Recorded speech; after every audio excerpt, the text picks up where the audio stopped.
New tonight, criminals are reinventing an old scam in South Florida. It involves renting apartments and houses that they do not own. And as CBS 4's David Sutta reports, if you fall victim to the scam, you'll likely lose your money. In South Florida, it seems criminals invent new schemes every day. This latest one, Jeff Lehman stumbled upon by accident. I started getting multiple calls regarding my house for rent, which I thought was just an error because my house is for sale. But after several calls, he inquired. Where did you get this information for rent?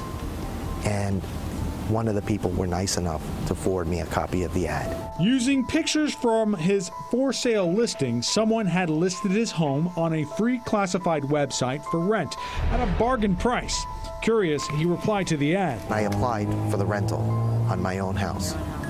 And needless to say, after filling out the application, I was approved. The owner claimed they were out of town, but sent instructions to deposit rent into a Chase account in exchange for the keys. I was stunned only because I know the people here, rents are so high, and this was such a good deal. How many people could or have lost money to this kind of scam? And that's what really is very irritating.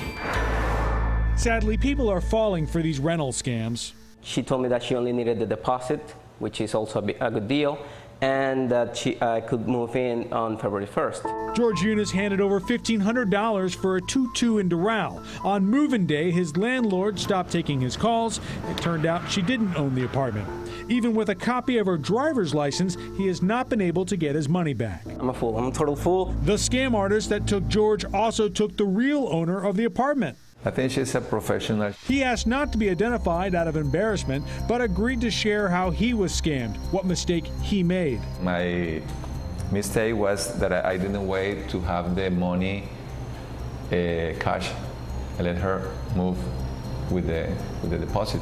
The rent checks bounced. It took 3 months to evict her. In the meantime, she listed the apartment for rent, and countless people like George fell victim. So I went straight to the Doral Police Department, and I made the report. I told her this is what's going on. Despite multiple police reports to Doral Police, the case hasn't moved. Lehman has filed a report with Miami Police this week. He hopes the Chase bank account number his scam artist provided could be a lead. In the meantime, Lehman, who is also a realtor, is recommending renters be vigilant. Check out your landlord before you hand over money. Don't be embarrassed. Ask them for their identification, look at their driver's license, make sure they are the person who signed the lease. And right there, you're going to eliminate a lot of your problems. And a couple of tips: if you're looking to rent a home or apartment, you should definitely use a realtor in the transaction because they can do the research for you to make sure that the landlord is actually the owner.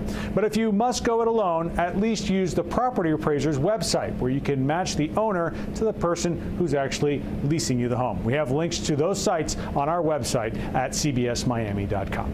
In the control room, David Sutta, CBS 4 News Tonight.